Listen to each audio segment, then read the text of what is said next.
79व्या स्वातंत्र्यदिन सोहळा उत्तुंग झेप फाउंडेशन व छत्रपती फाउंडेशन यांच्या संयुक्त विद्यमाने शिक्रेवाडी ग्राउंड येथे मोठ्या उत्साहात आणि देशभक्तीच्या वातावरणात साजरा करण्यात आला।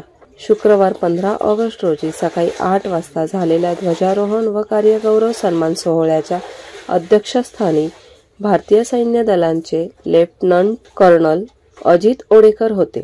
कार्यक्रमाला कर्नल विनोद कुमार विजय धेडे आणि विनय जठार यांची विशेष उपस्थिती लाभली। मान्यवरांच्या हस्ते पत्रकारिता, शैक्षणिक, क्रीडा, सामाजिक, वैद्यकीय, महिला सक्षमीकरण, उद्योजिका आणि ज्येष्ठ नागरिक अशा विविध क्षेत्रातील मान्यवरांचा कार्यगौरव सन्मान करून गौरव करण्यात आला। कार्यक्रमाचे प्रास्ताविक उत्तुंग झेप फाउंडेशनचे अध्यक्ष रोहन देशपांडे आणि छत्रपती फाउंडेशनचे अध्यक्ष गणेश राजाभाऊ कदम यांनी केले। सूत्रसंचालन भाग्यश्री देशपांडे तर आभार प्रदर्शन यश बच्चाव यांनी केले। ध्वजारोहणानंतर राष्ट्रगीताने कार्यक्रमाची सुरुवात झाली। फ्लाइंग कलर्स अकॅडमीच्या विद्यार्थ्यांनी देशभक्तीपर वेशभूषेत उपस्थित राहून राष्ट्रध्वजाला सलामी दिली। कार्यक्रमाचे संयोजन दोन्ही फाउंडेशनच्या कार्यकारीने केले।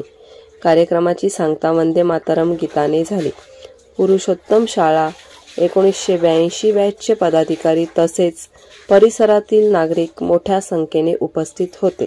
79वा स्वातंत्र्य दिन महोत्सव आहे आणि या स्वातंत्र्य महोत्सवाला पार्श्वभूमी जी आहे ती आपल्या ऑपरेशन सिंदूरमध्ये भारताने आणि भारताच्या लष्कराने जो अपूर्व विजय मिळवला त्याच्याबद्दल सर्व जनतेने याबद्दल भारत सरकारला, लष्कराला मनापासून पूर्ण पाठिंबा दिला, त्यामुळे हे यश प्राप्त झालेलं आहे। अशा प्रकारचं यश जर आपल्याला भविष्यात मिळवायचं असेल तर सर्व भारतीय लोकांनी आपल्या लष्करावरती, सेना दलाचे जे प्रमुख ज्या प्रकारचे निवेदन करतात त्याच्यावर विश्वास ठेवला पाहिजे। जसं की आपल्या देशाचं एकही विमान या संघर्षामध्ये पाडलं गेलं नाही। जे लोक करतात तो अपप्रचार करत आहेत। उलट आपण पाकिस्तानची 5 विमानं प्रत्यक्ष हवेमध्ये पण त्यांच्याच हद्दीमध्ये आपण पाडली।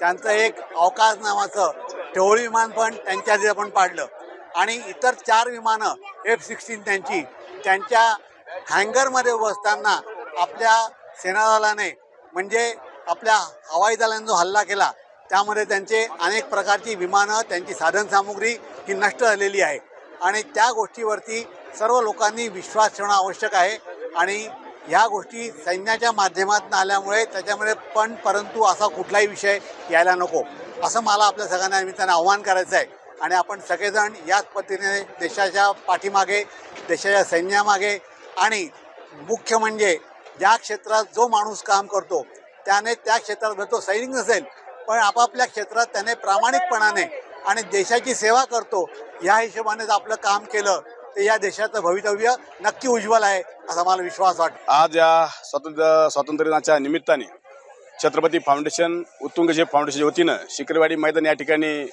स्वातंत्र्य दिन साजरा करण्यात आला। या सोहळ्याच्या निमित्ताने विविध क्षेत्रातील उल्लेखनीय कार्य करणाऱ्या मान्यवरांचा सत्कार या ठिकाणी करण्यात आलेला आहे। त्यामध्ये पत्रकार असतील, उद्योग क्षेत्र असेल, महिला सक्षमीकरण क्षेत्र असेल, शिक्षण क्षेत्र असेल, अशा विविध क्षेत्रातील शिक्षकांचा, उद्योजकांचा, पत्रकारांचा सत्कार या ठिकाणी करण्यात आला।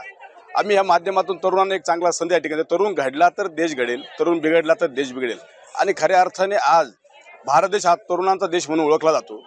आज सर्वात जास्त जगामध्ये जर तरुणांची संख्या ही भारतामध्ये आहे आणि भारतामध्ये तरुणांना खऱ्या अर्थाने आता पुढे नेण्याचं काम आता आपण सर्वांनी केलं पाहिजे।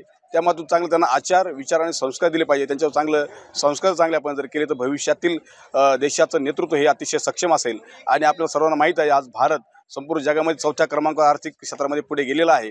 भविष्यातही आपला देश तरुणांचा होणार असल्यामुळे भविष्यातही आपल्या देशाला महासत्ता होण्यापासून कोणी रोखू शकणार नाही आणि म्हणूनच जे काही विविध देश आपल्या भारताला थांबवण्यासाठी जे काही तंत्रज्ञान या ठिकाणी वापरत आहे आणि वेगवेगळे युद्धाचे परिणाम आपल्यावर होण्याचा त्या ठिकाणी प्रयत्न करत आहेत, परंतु त्यातूनही आपण कुठल्याही प्रमाणे आपल्याला या ठिकाणी धक्का बसत नाही। आपली आर्थिक नाडी आजही सुद्धा चांगल्या पद्धतीने चालू आहे आणि खऱ्या अर्थाने हा भारत सक्षम झालेला आहे.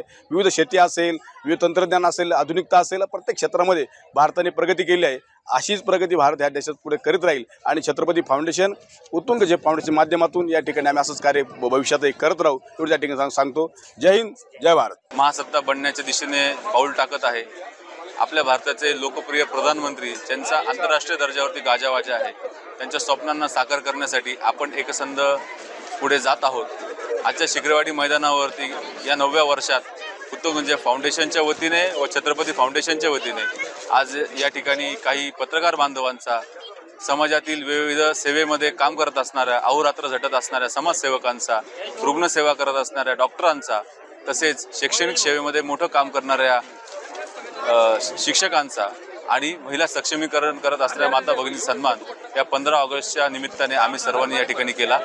या कार्यक्रमाचा मुख्य उद्देश म्हणजे स्वातंत्र्य मिळाल्यानंतर स्वातंत्र्य टिकवलं देखील पाहिजे आणि स्वातंत्र्य टिकवण्यासाठी जे स्वतःच्या आयुष्यामध्ये महत्त्वाची वाटचाल करून इतरांना प्रेरणा देत आहे अशा महत्त्वाच्या व्यक्तींचा, नाशिक रोड परिसरामध्ये राहणाऱ्या व्यक्तींचा आपल्या समाजाने गौरव केला पाहिजे म्हणून हा प्रयत्न छत्रपती फाउंडेशनचे अध्यक्ष गणेश भाऊ कदम तसेच उत्तुंग फाउंडेशनचे सर्व पदाधिकारी यांनी निश्चय केला होता आणि त्यानिमित्ताने हा स्वातंत्र्य दिन या ठिकाणी मोठ्या उत्साहात साजरा झाला. या ठिकाणी एकच संदेश देण्यात आला की स्वातंत्र्य जे मिळालेलं आहे ते टिकवण्यासाठी फक्त लोकनेत्यांवरती, राज्यसत्तेवरती विसंबून न राहता नागरिकांनी देखील अंकुश ठेवलं पाहिजे. नागरिकांनी देखील विचार करून पावलं टाकले पाहिजे आणि जो चुकेल त्याला प्रश्न विचारला पाहिजे. कारण तुम चलो तो हिंदुस्तान चले, बल सागर भारत हो, विश्वात शोभून राहो. धन्यवाद.